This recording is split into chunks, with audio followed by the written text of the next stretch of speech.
আপনি যেভাবে থিঙ্ক করেন ঠিক সেভাবেই দুনিয়া আপনার সঙ্গে ট্রিট করে। এখন ইচ্ছে করলে কি আমরা বিলিফটা আমাদের মধ্যে গ্রো করাতে পারি কিনা, বিলিফটা কিভাবে আসে, how believe is created, and যদি নেগেটিভ কোনো বিলিভ আসে এই বিলিফটা আপনি চেঞ্জ করতে পারেন কিনা। মাই ডিয়ার ফ্রেন্ডস, খুব সংক্ষেপে আমি এই বিষয়গুলো আপনাদেরকে একটু দেখানোর চেষ্টা করব। বিলিভ কিভাবে তৈরি হয়, এই যেই বিলিফটা দিয়ে আপনি জয়ী হন, যে বিলিভে আপনার অ্যাটিটিউড আসে, যে বিলিভ দিয়ে আপনি দুনিয়া রাজ করেন। বাট নর্মালি আমাদের মনের মধ্যে কোন বিলিফটা জাগ্রত হয় যেটার জন্য সারা জীবন আমরা জেনারেল পিপল থেকে যাই। মাই dear friend, first of all হচ্ছে ইনফরমেশন। আপনার বুঝ হবার থেকে এখন পর্যন্ত আপনার কাছে কি কি ইনফরমেশন আছে তার উপর বেস করে অটোমেটিক্যালি আপনার বিলিফ তৈরি হয়। মাই ডিয়ার ফ্রেন্ডস, আপনার কাছে ইনফরমেশন আছে একজন ব্যক্তি, আপনার বন্ধু, সে ব্যবসা করতে গিয়ে ধরা খেয়েছে। আপনার কাছে ইনফরমেশন আছে আপনার পরিচিত একজন ব্যক্তি বছরের পর বছর গ্র্যাজুয়েশন কমপ্লিট করবার পরে কি করছে, চাকরির ইন্টারভিউ দিচ্ছে, চাকরি পাচ্ছে না, ব্যর্থতা। আপনার কাছে ইনফরমেশন আছে যে আপনার এক বন্ধুর দাম্পত্য জীবনে কলহ, আপনি যদি বিয়ে করতে চান আপনার বিয়ের প্রতি একদমই আগ্রহ আপনি হারিয়ে ফেলবেন। আপনার কাছে এই ইনফরমেশনগুলো আছে। এবং ন্যাচারালি বাংলাদেশে আমরা যারা বসবাস করছি ছোটোবেলা থেকে আমরা না না না না নেগেটিভ হতাশা সব কিছুতেই আমরা একেবারে নেগেটিভ পরিস্থিতির মধ্য দিয়ে বড় হওয়ার কারণেই আমাদের মধ্যে যখনই কোনো বিলিফ তৈরি হয়, কোনো কাজ নতুন করে আমরা ব্যবসার কথা চিন্তা করি তখন বন্ধুটার কথা মনে পড়ে, বিবাহের কথা চিন্তা করি, অনেক তরুণের মনে এটা চলে আসে। কিন্তু যদিও এটা অ্যাকচুয়াল সিনারিও না, আপনি আপনার বন্ধুটার যে ব্যবসার লসের কথা শুনেছেন, আপনি তার মুখে শুনেছেন তার লসের কথা, সে তো তার কোনো নিজের দোষের কথা বলবে না যে আমার এই ঘাটতি ছিল দ্যাটস ওয়াই আমি লস করেছি। সে বলবে আমার কোনো দোষ ছিল না, আমার পার্টনার আমাকে লস করিয়েছে। সে বলবে আমার কোনো দোষ ছিল না। ইন দ্য মিন টাইম কি হয়েছে জানেন, আপনার দেশে একটা হরতাল শুরু হয়েছে, আমার সমস্ত প্রোডাক্ট ঘরে পড়েছিল, আমি বিক্রি করতে পারি নাই, এভাবে লসের শিকার হয়েছি। সে যে ব্যবসা করবার জন্য যে যোগ্যতা থাকা দরকার আসলে সেটাই হয়তো বা তার ছিল না। এবং ব্যবসাতে ঝুঁকি থাকবেই, সে ঝুঁকিগুলো কিভাবে মোকাবেলা করে ব্যবসাটাকে সে রান করাবে এই টেকনিক্স তার ছিল না। আপনার কাছে এই সিনারিওটা আসবে না, সিনারিও একটাই আসবে, সে লস করেছে। মাই ডিয়ার ফ্রেন্ড, মুদ্রার একটা পাশ আমরা জানি, একটা ইনফরমেশন জানি, সেখান থেকে আমাদের অটোমেটিক্যালি একটা বিলিফ তৈরি হয়। সে বিলিফটা হচ্ছে I can not do it, যেহেতু সে পারে নাই, I will not do it, যেহেতু সে এটা করে নাই। মাই ডিয়ার ফ্রেন্ডস, আমরা ইচ্ছে করেই আমাদের মধ্যে সেই বিলিফ যেটা আমাদেরকে রাজ বানায়, কিং বানায়, আমরা সেটা হতে পারি না। আমরা যদি এই বিলিফটাকে অটোমেটিক্যালি আমাদের মধ্যে আনতে চাই তাহলে ফার্স্ট অফ অল যে কাজটা করতে হবে সেটা হচ্ছে পজিটিভ ইনফরমেশন। মাই ডিয়ার ফ্রেন্ডস, আপনি মানুষের দুঃখের গল্পের এই স্টোরি শুনে লাভ কি? আপনি আরেকজনের দাম্পত্য কলহের কথা শুনবেন, কি লাভ আপনার? পত্রিকার পাতায় খুন, ধর্ষণ, রাহাজানি, এগুলো শুনে আপনার লাভ কি?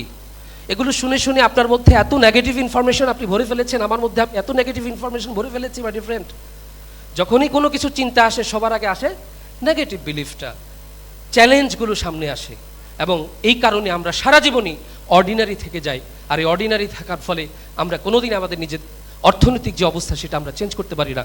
সুতরাং আপনি যদি অর্থনৈতিক বিলিফটা আপনার মধ্যে গ্রো করতে চান মাই ডিয়ার ফ্রেন্ডস, তাহলে যে কাজটা করতে হবে আপনাকে আজকে থেকে, যখন থেকে আপনি এই ইনফরমেশনটা পেয়েছেন, আপনার কাছে কেউ দুঃখ কষ্টের গল্পের কথা শুনতে আসলে বলবেন যে ভাই লাগলে টাকা নিয়ে যা, কোনো গল্প শুনতে পারবো না। পত্রিকার পাতার পড়ার দরকার নেই, পজিটিভ নিউজগুলো পড়েন। কোন ডক্টর পজিটিভ কি করেছে, কোন ইঞ্জিনিয়ার কি ইনোভেশন করেছে, কার ছেলে জিরো থেকে হিরো হয়েছে, এগুলো দেখেন। পজিটিভ ইনফরমেশন আপনার মধ্যে নিয়ে আসেন, অটোমেটিক্যালি আপনার মধ্যে পজিটিভ বিলিফ তৈরি হয়ে যাবে মাই ডিয়ার ফ্রেন্ড। সেকেন্ড আরেকটা থিং, সেটা হচ্ছে অ্যাসোসিয়েশন। ইংরেজিতে একটি কথা আছে, you are the average of 5 persons you spend your most time with. You are the average of 5 persons you spend your most time with. আপনি হচ্ছেন, আপনি আপনার ম্যাক্সিমাম সময় যে মানুষগুলোর সঙ্গে কাটান সেখান থেকে 5 জনের এভারেজ। এখন আমাদের সারাউন্ডিংসে যারা আসেন, আমাদের অ্যাসোসিয়েশনে যারা আছেন, আমরা যাদের সঙ্গে চলি, মাই ডিয়ার ফ্রেন্ড, কয়জন ব্যক্তি আপনি খুঁজে পাবেন সে খুব উচ্চ অভিলাষী, সে খুব সাহস করে সমস্ত কাজ করতে যায়? কয়জন ব্যক্তি পাবেন যে আপনার চারপাশে আছে তারা খুব সফলতার গল্প করে, তারা সফল? আপনার চারপাশে, আমার চারপাশে যে সকল মানুষরা আসছেন তারা কেবলই নেগেটিভ চিন্তা করে, তারা কেবলই কোনো কাজ করতে গেলে আপনাকে বাধা দেয়। আপনার বিলিফ সে অটোমেটিক্যালি তৈরি হয়, আপনার অ্যাসোসিয়েশন, আপনার যে সঙ্গ, আপনার যে সংস্পর্শ, আপনি যার সাথে আছেন তার উপরে মাই ডিয়ার ফ্রেন্ড। সুতরাং আপনি যদি খুব চমৎকার অটোমেটিক একটা বিলিফ আপনার মধ্যে তৈরি করতে পারেন চান, সেক্ষেত্রে আপনাকে কি করতে হবে? Change association. আপনার অ্যাসোসিয়েশনে চেঞ্জ করতে হবে মাই ডিয়ার ফ্রেন্ড। একটি কথা বলা হয়ে থাকে, point to be noted my dear friend, আপনি যদি আপনার এই লেভেল থেকে উপরে উঠতে চান, আমরা এখন যে যে লেভেলে আছে এখান থেকে উপরে ওঠা সম্ভব কিনা? মানুষ তার স্বপ্ন বড়, yes or no? I can't hear you, yes or no? এই লেভেল থেকে যদি আমরা উপরের দিকে উঠতে যাই, তাহলে আমাদেরকে একটা কাজ করতে হবে। এটা শুনে আপনাদের অনেকে হার্ড হইতে পারেন, সেটা হচ্ছে আপনাকে ডিসকমফোর্ট জোনে যেতে হবে, আনকমফোর্ট জোনে যেতে হবে। এই কথাটা আমি প্রায় বলি। আপনি যদি এমন সব মানুষের সঙ্গে থাকেন তারা প্রত্যেকেই আপনার থেকে জ্ঞান গরিমায় কম, হয় নলেজে কম, নইলে অর্থনৈতিকভাবে সে আপনার থেকে নিচে আছে, তাদের সবার আপনাকে দেওয়ার কিছু নাই, কেবল আপনি তাদেরকে দিবেন, আপনি এখান থেকে উঠাতে পারবেন না।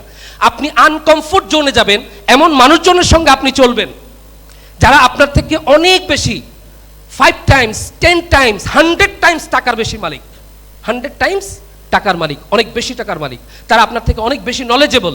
আপনি সেখানে কি আনকমফোর্ট ফিল করবেন? আপনি প্রতি পদে পদে তাদের কাছ থেকে শিখবেন, আপনি তাদের সঙ্গে নিজেকে ম্যাচ করাতে চাইবেন, তবেই আপনার লেভেল চেঞ্জ হবে। মাই ডিয়ার ফ্রেন্ড, আপনি যদি অটোমেটিক একটা বিলিফ আপনার মধ্যে তৈরি হবে, yes I want two be like him or like her, আমি তার মতো হতে চাই, সেজন্য আমাকে কি করতে হবে? চেঞ্জ অ্যাসোসিয়েশন, আমার অ্যাসোসিয়েশনকে চেঞ্জ করতে হবে। মনে থাকবে মাই ডিয়ার ফ্রেন্ডস? এবার আসেন থার্ড, যেটার মাধ্যমে আমাদের এক্সপিরিয়েন্স, আমার আপনার এক্সপিরিয়েন্স কি ছোটবেলা থেকে এখন পর্যন্ত? নানা নেগেটিভ এক্সপিরিয়েন্সের মধ্য দিয়ে আমি এসেছি। এই এক্সপিরিয়েন্স আমাকে ভেতরে ভেতরে কুরে কুরে খায়। আমি এই এক্সপিরিয়েন্স, এই ঘটনাবলী দ্বারা প্রভাবিত। মাই ডিয়ার ফ্রেন্ডস, আপনি নেগেটিভ পরিস্থিতির বারবার শিকার হওয়ার পরে নতুন করে কোনো কাজ যখন করতে যান, আপনার সামনে দুইটা সিচুয়েশন থাকে মাই ডিয়ার ফ্রেন্ডস। একটা সিচুয়েশন দুনিয়ার সমস্ত সাধারণ মানুষ মোকাবেলা করে, আরেকটা সিচুয়েশন কেবল 0.001% করে যারা রাজা হয়। দুনিয়ার 99.99% যেটাকে ফলো করে যে সিচুয়েশন, সেটি হচ্ছে তারা তাদের পরবর্তী ভবিষ্যৎকে, তাদের পিছনের যে নেগেটিভ এক্সপিরিয়েন্স সেটার আলোকে দেখতে চায়, সেটার আয়নায় দেখতে চায়। সে দেখে বিগত দিনে আমি এই এই জায়গায় হেরে গিয়েছি, সুতরাং ভবিষ্যতে আমার পক্ষে জেতা সম্ভব নয়। প্রভাবিত অবস্থায় থেকে সে ডিসিশন নেয়, সে নতুন করে এ জাতীয় কোনো কাজ করবার ক্ষেত্রে কুইট করে, মনোবল পায় না, স্ট্রং বিলিফ সে তার মধ্যে লালন করতে পারে না, সে সফল হতে পারে না মাই ডিয়ার ফ্রেন্ডস। আর যে সেকেন্ড ক্যাটাগরি, যেটা 0.00001% মাই ডিয়ার ফ্রেন্ড, সেই ক্যাটাগরির মানুষটা কি চিন্তা করে জানেন? সে তার নেগেটিভ এক্সপিরিয়েন্স থেকে একটু বের হয়ে আসে, এবার অত্যন্ত মনোযোগ দিয়ে তার পিছনের দিনকাল, তার পিছনের সমস্ত এক্সপিরিয়েন্স, তার সমস্ত ঘটনাবলী সে অবজার্ভ করে নিরপেক্ষভাবে, আমার কোথায় কোথায় ভুল ছিল। সে কখনোই পরিস্থিতিকে অজুহাত দেয় না, সে দেশের হরতাল, নৈরাজ্য, পলিটিক্যাল চেঞ্জেস এগুলোর কথা বলে না, সে চেক করে, সে দেখে মাই ডিয়ার ফ্রেন্ডস যে আমার কোথায় কোথায় ভুল ছিল, এবং সে তার নিজের সম্পর্কে একটা interpretation, my dear friends, this is called interpretations, অর্থাৎ একটা ব্যাখ্যা তৈরি করে, নতুন একটা বিলিফ তৈরি করবার জন্য। পিছনের জীবনে আমি যা ছিলাম মূলত আমি তা নই, সামনের স্টোরি আরো অন্যরকম হতে পারে। পিকচার আভি বাকি হে মেরে দোস্ত, ইন্টারভালে আছি, সামনের পরবর্তীতে ইন্টারভালের আগে নায়ক খালি মার খেয়েছে, ইন্টারভালের পরে ভিলেনের অবস্থা বাজায় ফেলবে। সে এইভাবে চিন্তা করে, সে তার সম্পর্কে যেটা চিন্তা করে, সে পরিস্থিতির বাইরে আসে, আসার পরে তার ভুলগুলো বুঝতে পারে, নতুন করে একটা সিদ্ধান্ত নেয়, পিছনের যে ভুলগুলো করেছি এইবার অন্তত সেই ভুলগুলো রিপিট করব না, আমার সাকসেস দেখে কে ঠেকায়। ভারতের খান স্যার নামে একজন ব্যক্তি আছে, ইউটিউবে খুব ফেমাস। উনি কিভাবে ওনার জীবনের ইন্টারপ্রিটেশন নেগেটিভ এক্সপিরিয়েন্স থেকে বারবার হারার পরে তিনি বের করেছেন, my dear friends, I want to make you listen. Khan সাহেব বলা হয়ে থাকে উনি ইউটিউব ভিত্তিক সবচেয়ে বড় এডুকেশনাল প্ল্যাটফর্ম চালান। ওনার ছোটবেলা থেকে একটা ইচ্ছা ছিল যে দূরবর্তী শিক্ষা, আমাদের গ্রামাঞ্চলে যে সকল ছেলেরা পড়াশোনা করে তারা কিন্তু স্বাভাবিকভাবেই গ্রামের যে আপনার একটু কম নলেজ সম্পন্ন, আমি কোনো শিক্ষকের অসম্মান করছি না মাই ডিয়ার ফ্রেন্ডস, কিন্তু আপনাকে কিন্তু এটা মানতেই হবে, ভিকারুন্নেসা নুনের যে টিচার আর গ্রামের একজন সাধারণ স্কুলের টিচারের নলেজ, জ্ঞান বা পাঠদান পদ্ধতি এক কি হবে কখনো?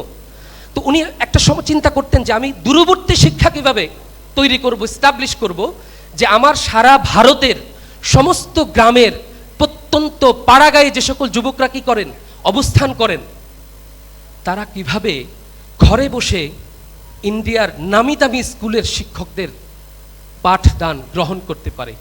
এই জন্য তিনি ইউটিউব ভিত্তিক চ্যানেল এবং এই জাতীয় যে সকল ইনিশিয়েটিভস নেওয়া দরকার সেগুলো উনি নিতে শুরু করেন মাই ডিয়ার ফ্রেন্ড। এবং ওনার কাছে একটা ব্যাখ্যা খুব চমৎকার ছিল, যেটা তার প্রতিষ্ঠানটাকে নাম্বার 1 করেছে মাই ডিয়ার ফ্রেন্ড। এই ব্যাখ্যাগুলো করবার জন্য খুব সাহস লাগে, চ্যালেঞ্জ নিতে হয়, যে আমাদের শিক্ষকরা সাধারণত যেই পদ্ধতিতে আমাদেরকে পড়ান, ম্যাক্সিমাম শিক্ষক একজন স্টুডেন্ট পড়া কম বুঝতেছে, এখানে তার ব্যর্থতা যতটুকু, তার থেকে দ্বিগুণ ব্যর্থতা হচ্ছে একজন টিচারের, একজন মোটিভেটরের, যে উনি কতটা সুন্দর করে বুঝাবেন। তো উনি চিন্তা করতেন সবসময় যে আমি ম্যাথমেটিক্স, জিওলজি, এই জাতীয় যে সকল কঠিন সাবজেক্টস আছে, ইংলিশ, এই সকল বিষয়ে আমি খুব পানির মতো পান্তা ভাত করেছি আর ছাত্রদেরকে একেবারে গিলিয়ে খাওয়াবো। ইনফ্যাক্ট এই মুহূর্তে আপনারা এই খান স্যারের যে ইউটিউব চ্যানেলস আছে সেগুলো দেখবেন, সেখানে অবশ্যই পাবেন যেগুলো, যে উনি কীভাবে কত চমৎকার করে বুঝান। এবার আসি, ওনার এই সাফল্যের গল্প বলেছি, এই সাফল্য তৈরি হতো না মাই ডিয়ার ফ্রেন্ডস, এই স্টোরি ক্রিয়েট হতো না, এই গল্প আমি এই স্টেজে দাঁড়িয়ে কখনো বলতে পারতাম না। উনি প্রথম দিকে এত স্ট্রাগল করেছেন, যত ইনিশিয়েটিভ নিয়েছেন, বারবার উনি ধাক্কা খেয়েছেন।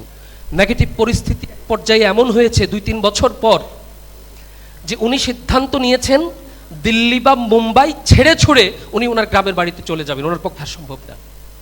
নেগেটিভ এক্সপিরিয়েন্স দ্বারা প্রভাবিত হয়েছেন, যেটা আমরা সাধারণ মানুষরা করে থাকি মাই ডিয়ার ফ্রেন্ড। উনি বাড়ি চলে যাবেন সিদ্ধান্ত নিয়েছেন, সমস্ত কিছু থেকে উনি নিজেকে সরিয়ে ফেলেছেন। বাস স্টপেজে গিয়ে দেখেন ওনার বাড়ি যাওয়ার জন্য ভাড়া লাগে 90 টাকা, কিন্তু ওনার কাছে আছে মাত্র 40 টাকা। এই 40 টাকা দিয়ে উনি বাড়ি যেতে পারবেন না। এখন উনি কি করবেন? কোনো বন্ধুকে ফোন দিয়ে বাকি 50 টাকা ম্যানেজ করবেন? সাধারণ মানুষরা যেটা করে, আমি আপনি যেটা করি, একবার যখন সিদ্ধান্ত নিয়ে ফেলেছি নেগেটিভ পরিস্থিতির আলোকে যে আমি সফল হতে পারবো না, আমি বাড়ি চলে যাই, ঢাকা শহরে থাকলে আমার তো অনেক খরচ হবে, এই চ্যালেঞ্জ আমি মোকাবেলা করতে পারবো না। উনি কিন্তু এই সাধারণ মানুষদের মতো কারো কাছ থেকে 50 টাকা ধার নিয়ে বাড়ি যান নাই। উনি একটা interpretation my dear friends, experience থেকে, নেগেটিভ এক্সপিরিয়েন্স থেকে একটা ইন্টারপ্রিটেশন উনি ওনার জন্য বের করেছেন। অ্যান্ড দ্যাট ইজ, আমার কাছে 40 টাকা আছে, এটি বাড়ি যাওয়ার জন্য যথেষ্ট নয়।